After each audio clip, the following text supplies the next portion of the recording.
Now the serpent, who was craftier than any of the creatures that the Lord God had made. The tree of the knowledge of good and evil. Of that tree we must never eat, for if we do, God said, we shall surely die. You will not surely die. God knows that if you eat from that tree, your eyes will be truly opened, and you will become as wise as God Himself.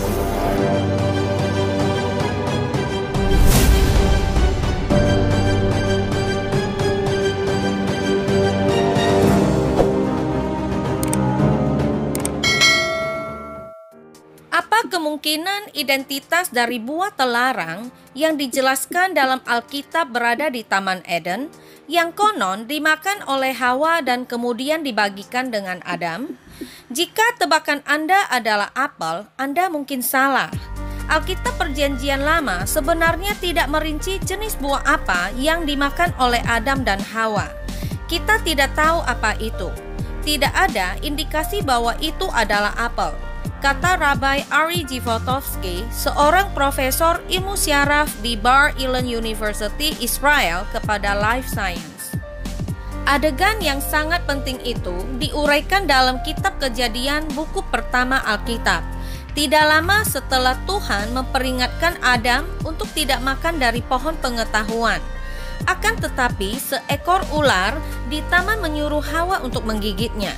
Perempuan itu melihat bahwa buah pohon itu baik untuk dimakan dan sedap kelihatannya. Lagi pula pohon itu menarik hati karena memberi pengertian. Lalu ia mengambil dari buahnya dan dimakannya dan diberikannya juga kepada suaminya yang bersama-sama dengan dia, dan suaminya pun memakannya. Diambil dari kitab Kejadian 3 ayat 6.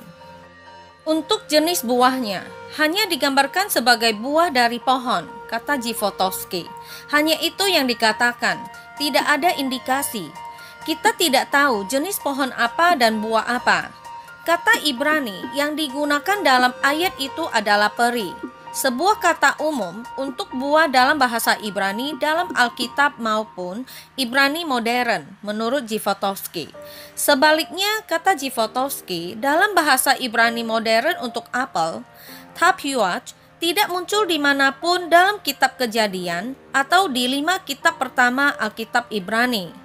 Nama itu memang muncul dalam ayat-ayat lain yang belakangan dalam Alkitab. Pada zaman Alkitab, taphiwach adalah sebuah kata untuk buah umumnya. Jadi, jika buah terlarang itu bukan apel, lalu buah apa itu? Para rabi yang mengomentari Alkitab Ibrani dalam Talmud, sekumpulan ajaran para rabi dan hukum Alkitabiah, dan tulisan-tulisan lain yang diselesaikan sekitar tahun 500 Masehi, telah mencatat beberapa gagasan tentang identitas buah misteri itu. Tetapi apel bukan salah satunya, kata Zivotofsky. Selama bertahun-tahun, para rabi telah menulis bahwa buah itu bisa jadi buah ara. Karena dalam Alkitab Ibrani, Adam dan Hawa menyadari bahwa mereka telanjang setelah makan dari pohon pengetahuan, dan kemudian menggunakan daun ara untuk menutupi diri mereka sendiri. Atau mungkin beberapa rabi menulis, itu adalah gandum. Karena kata Ibrani untuk gandum, chita, mirip dengan kata untuk dosa, chait, kata Zivotofsky. Anggur atau wine yang dibuat dari buah anggur adalah kemungkinan lain. Akhirnya, para rabi menulis bahwa itu mungkin saja sitron atau etrog dalam bahasa Ibrani. Buah yang manis pahit seperti lemon yang digunakan selama festival musim gugur orang Yahudi di Sukkot, perayaan panen di mana orang Yahudi mendirikan tempat tinggal sementara. Mengingat semua potensi buah terlarang ini, bagaimana apel yang bahkan bukan dari Timur Tengah tetapi dari Kazakhstan di Asia Tengah, menurut sebuah studi tahun 2017 di jurnal Nature Communications, menjadi interpretasi utama. Sebaliknya, kemungkinan dari buah tersebut menjadi apel dimulai di Roma pada tahun 382 Masehi. Ketika Paus Damasus I meminta seorang sarjana bernama Jerome untuk menerjemahkan Alkitab ke dalam bahasa Latin, menurut Encyclopedia Britannica.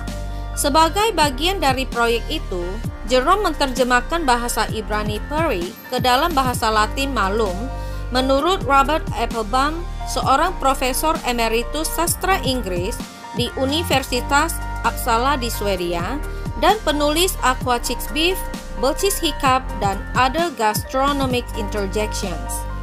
Kata malum dalam bahasa Latin diterjemahkan menjadi sebuah kata dalam bahasa Inggris apple, yang juga berarti buah apapun, dengan inti biji di tengah dan daging buah di sekitarnya. Tapi itu adalah istilah umum untuk buah juga, kata Applebaum pada Life Science. Apple memiliki makna umum ini hingga abad ke-17 menurut Kamus Etimologi Online. Jerome kemungkinan besar memilih kata malum yang dimaksudkan untuk buah karena kata yang sama juga bisa berarti jahat, kata Applebaum. Jadi itu pelesetan, mengacu pada buah yang terkait dengan kesalahan besar pertama manusia dengan kata yang pada dasarnya juga berarti itu. Sementara itu, lukisan dan rekreasi artistik lainnya di Taman Eden turut mengukuhkan apel sebagai buah terlarang. Dalam seni tidak seperti dalam menulis.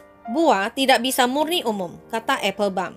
Seniman lebih dari sekedar penulis, harus menunjukkan sesuatu, katanya. Mereka tidak selalu menunjukkan sebuah apel. Penyajian artistik Fall from Eden menggambarkan buah tersebut sebagai sitron. Pada lukisan Ghent Altarpiece oleh Hubert dan Jan van Eyck pada tahun 1432. Sebagai aprikot pada lukisan Eve Tempted by the Serpents oleh Defendente Ferrari pada tahun 1520 sampai 1525. Dan sebagai buah delima pada lukisan The Fall of Man oleh Peter Paul Rubens pada tahun 1628 sampai 1629 menurut Applebaum. Namun pada abad ke-16, apel juga memasuki perumpamaan mangkuk buah. Pada tahun 1504, ukiran pelukis Jerman Albert Dürer dan lukisan tahun 1533 oleh pelukis Jerman Lucas Cranach the Elder menggambarkan buah itu sebagai apel. Menurut NPR atau National Public Radio yang adalah organisasi media nirbala yang didanai swasta dan publik Amerika yang berbasis di Washington. Juga menurut NPR dalam puisi Epic Paradise Lost yang pertama kali diterbitkan pada tahun 1667, penyair Inggris John Milton menggunakan kata apel 2 kali untuk merujuk pada buah terlarang. Tapi, apakah apel di Paradise Lost benar-benar apel yang kita pikirkan hari ini? Atau apakah itu buah dengan daging buah umumnya dengan biji di tengahnya? Setidaknya ada ruang untuk keraguan mengenai hal itu, menurut Applebaum. Milton mendeskripsikan apel begitu Hawa menggigitnya, tampak kabur di luar dan sangat berair, manis dan harum. Semua kata yang melekat pada buah persik, kata Applebaum. Pohon franken begitu sebutannya adalah pohon cangkok modern yang menghasilkan 40 jenis buah. Tidak ada di zaman Alkitab. Tetapi jika ada, itu mungkin bisa memperjelas misteri ini. For each of the trees, I keep a map, essentially, or a diagram of the tree. 14 are installed around the country, most in public places like this one at the center of the Syracuse campus. That's Cuban burgundy, alive and edible. Van Aken says his project has grown beyond expectation. Perfect. Where somebody said that the tree of fruit will end world hunger, and it's like, no, it won't, not at all. But it's what it can do is I like to think that it can lead to that type of thinking.